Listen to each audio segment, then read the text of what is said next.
Selamat pagi, perkenalkan nama lengkap saya Sofia Yafni Suryanti, kelas A semester 3 jurusan Sosiologi. Ini adalah tugas video ke-7 dari mata kuliah Teori Sosiologi Modern. Di video kali ini saya akan menjelaskan tentang isi dari buku yang berjudul Teori Sosiologis Pengantar Tradisi Klasik oleh Richard W. Harden.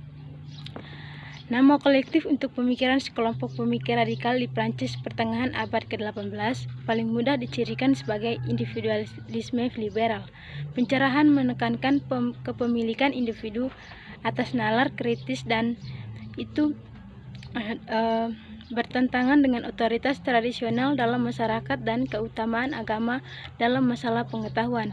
Penggunaan pencerahan sebagai nama untuk perspektif atau pandangan dunia mungkin tampak bagi kita sebagai upaya untuk merugikan perhatian kita demi mendukungnya. Lagi pula, siapa yang lebih suka dibiarkan dalam kegelapan tetapi ditulis dengan huruf besar istilah ini merujuk pada gerakan pemikiran tertentu di Prancis abad ke-18. Para pesertanya berjuang melawan prasangka, pengawasan, ketidaktahuan, dan tirani yang mereka lihat terwujud di dunia mereka. Para pemikir ini yang sebagian besar secara kolektif disebut sebagai filsafat dengan keras menentang otoritas dalam pemerintahan dan agama, tetapi terutama dalam pengetahuan. Mereka bukan yang pertama di Eropa yang memproduksi, mempromosikan, dan merekomendasikan perubahan dalam jenis pengetahuan yang dianggap valid. Renaissance adalah revolusi ilmiah abad ke-16 dan ke-17, dan pembentukannya masyarakat ilmiah atau filosofis alamiah di Inggris, Prancis, dan Belanda. Meskipun tidak ada yang ingin dibiarkan dalam kegelapan, tetapi tidak tahu apa-apa yang dipermasalahkan adalah definisi terang dan gelap. Yang tadinya terang bagi sebagian orang tampak sebagai kegelapan dan berbahaya bagi orang lain. Lebih jauh ketika orang dibunuh karena keyakinan mereka melarikan diri dari tanah air mereka demi keamanan, atau ide dan tulisan mereka dipantau orang lain, kita mungkin berasumsi merasa terancam. Bacon dan Bruno adalah tokoh abad ke-16, Hobbes, Descartes, dan Galileo dari yang ke-17. Filsafat abad ke-18 mampu melanturkan sedikit otot atas nama akal.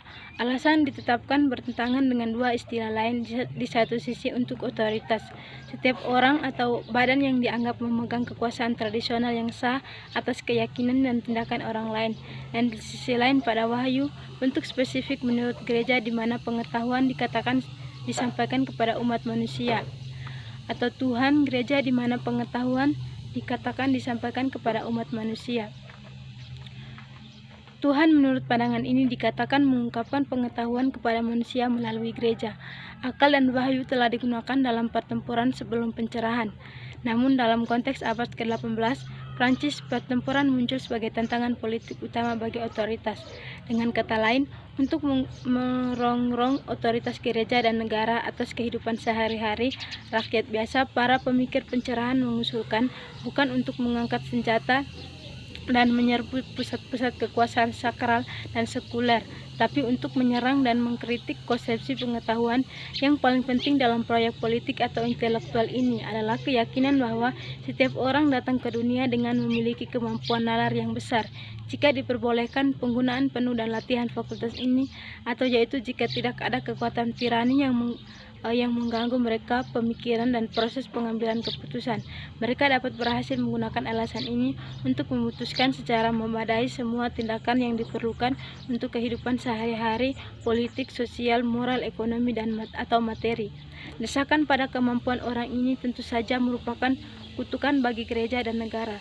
Sebuah konsensus tentang ide, keyakinan, dan pengetahuan memberikan kenyamanan dalam arti pandangan yang dapat diandalkan tentang dunia atau tindakan kita dalam bertindak secara rasional.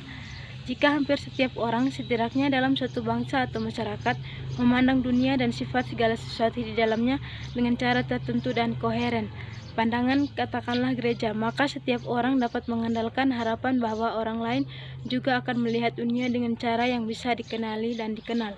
Kita semua dapat menjalankan bisnis kita seperti biasa, yakni bahwa perilaku orang lain akan memberi kita sedikit kejutan.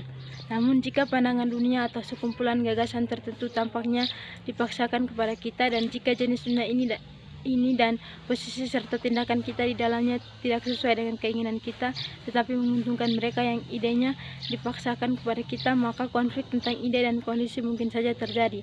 Apa yang menjadi masalah di Prancis abad ke-18 oleh karena itu adalah pertanyaan tentang pandangan siapa tentang dunia dan tindakan di dalamnya yang harus diterima. Jika pengetahuan dilihat sebagai disampaikan oleh Tuhan kepada pejabat gereja, dan jika pengetahuan ini mengacu pada hierarki perkebunan masing-masing dengan sifat yang berbeda dan seperangkat kemampuan yang berbeda, maka kita dapat mulai melihat mengapa seseorang yang merasa bahwa setiap orang memiliki kemampuan yang sama dan banyak yang tertekan dalam keadaan saat ini akan menolak gagasan pengetahuan sebagai wahyu. Menurut pandangan yang diterima, ada rantai keberadaan yang hebat. Segala sesuatu di dunia diatur dalam hierarki dari yang tertinggi atau Tuhan sampai yang terendah atau batu. Di tengah hierarki ini, masyarakat itu sendiri dibagi menjadi perkebunan dari yang tertinggi atau bangsawan dan pendeta hingga yang terendah atau budak dan petani, dan masing-masing dipandang secara alami lebih tinggi atau lebih rendah dari yang lain.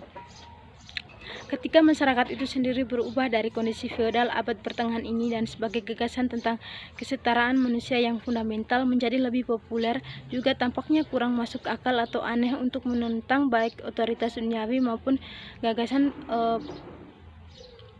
gagasan pengetahuan atau wahyu yang mendukung pandangan masyarakat ini. Dari abad ke-14 hingga ke-17 di berbagai bagian Eropa, feodalisme atau pengaturan perkebunan di pedesaan jatuh, kota-kota tumbuh, perdagangan berkembang pesat, dan negara bangsa datang menggantikan perkembangbiakan kerajaan-kerajaan lokal sebelumnya. Karena semakin sulit bagi gereja untuk menyarankan bahwa pengaturan hierarkis perkebunan adalah alami, begitu pula otoritas duniawi. Otoritas sekuler memiliki waktu yang lebih sulit untuk membenarkan pengaruh tradisionalnya atas orang-orang atau hak ilahi raja. Dengan jatuhnya feodalisme yang sebenarnya, menjadi sangat sulit untuk menyatakan bahwa pengaturan kelas atau perkebunan preferensialnya adalah alami. Namun pada abad ke-17 dan ke-18 masih dianggap radikal untuk mengklaim bahwa mereka yang berada di bawah tangga pepatah memiliki akal dalam ukuran yang sama dengan mereka yang ada di atas. Pengetahuan yang memadai untuk pengambilan keputusan sehari-hari yang berkaitan dengan alam dan masyarakat dipandang oleh filsafat dapat diperoleh oleh semua. Bagaimana membangun jembatan, menanam dan memelihara tanaman, berhubungan dengan benar dan sesama manusia, atau pertanyaan praktis lainnya yang mungkin muncul dilihat oleh para pemikir pencerahan sebagai dapat dijawab melalui penggunaan nalar secara bebas daripada dengan ketergantungan pada kata dan kekuatan otoritas yang mapan. Menurut pandangan ini, ilmu tidak disampaikan kepada orang tetapi diperoleh oleh mereka. Pandangan ini, ilmu tidak disampaikan kepada orang tetapi diperoleh oleh mereka. Ini adalah pepatah. Di tangannya gagasan persamaan universal bahkan lebih konsisten diterapkan. Secara khusus merekomendasikan pendidikan wanita. Semua pengetahuan yang diperlukan bisa dipelajari oleh semua. Ini bukan hanya wawasan filosofis yang misterius, diperdebatkan dengan ketat dan terspesialisasi. Para pemikir ini bukanlah akademisi profesional yang ingin menerbitkan untuk memajukan karir mereka. Gagasan baru dan radikal seperti itu adalah bagian dari agenda politik yang dirancang untuk memainkan peran dalam menggulingkan otoritas tradisional. Ini adalah perang intelektual, merongrong otoritas dengan menentang ide-ide fundamentalnya, terutama ide tentang pengetahuan.